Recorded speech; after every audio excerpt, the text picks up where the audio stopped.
Many of you might know that I help to coordinate an initiative each year during the octave of Corpus Christi called Adorate. It's sponsored by the Society of Catholic Priests. This year, one of the key events was a lecture by Dr. Claire McCardle titled The Lay Contribution to the Anglo-Catholic Movement, exploring the often overlooked role of lay people in the early successes of the Oxford movement. Now, for those unfamiliar with it, the Oxford movement was a 19th century effort to recover the Catholic faith and identity in Anglicanism.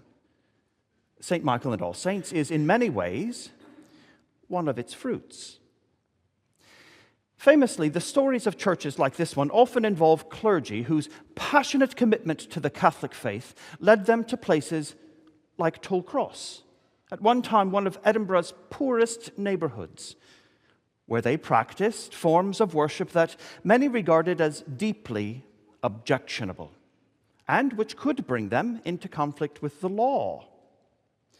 The use of Eucharistic vestments, candles, the eastward position at the altar, and the use of incense.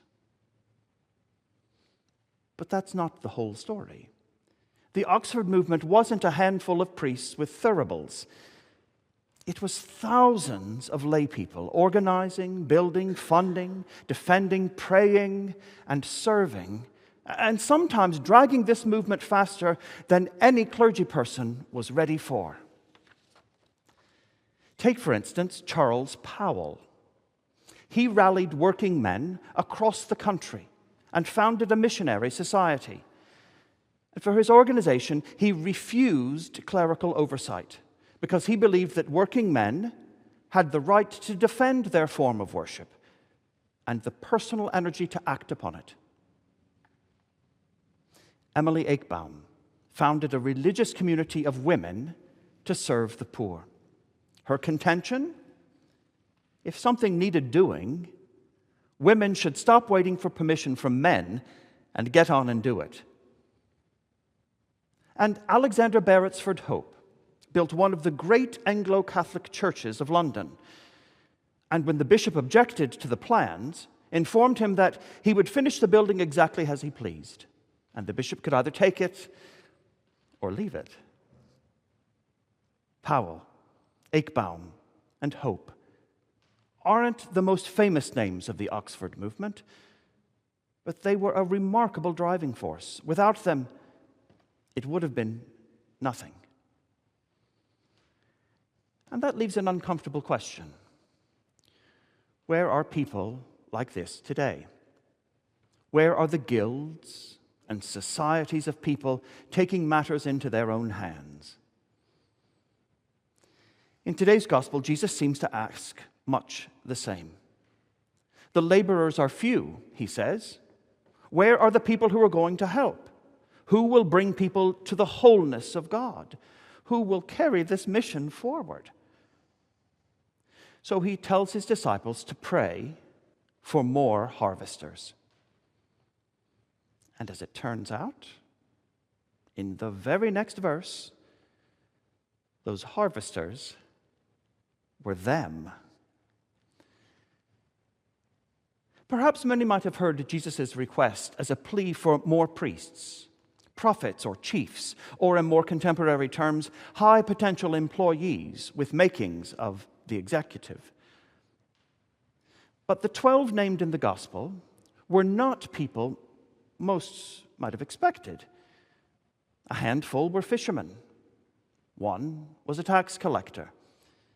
One appears to have been a revolutionary.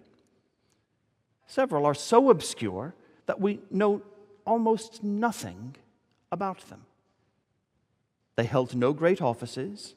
They possessed no recognized ecclesial authority. They had no theological training, nor did any one of them, in fact, go on to become an ordained temple priest.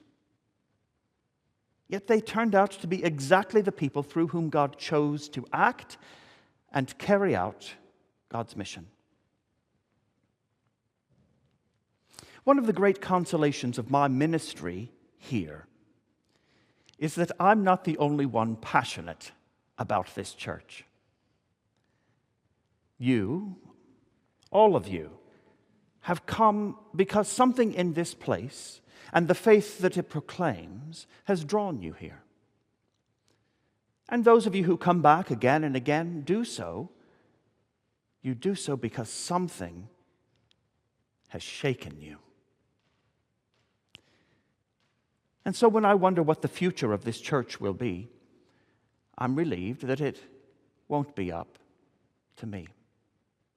It will be built by people who believe this faith is worth building, defending, funding, and passing on. Yes, the Lord still needs more people. More to the harvest remains the prayer of the church today. But thankfully, the answer to that prayer is right in front of me.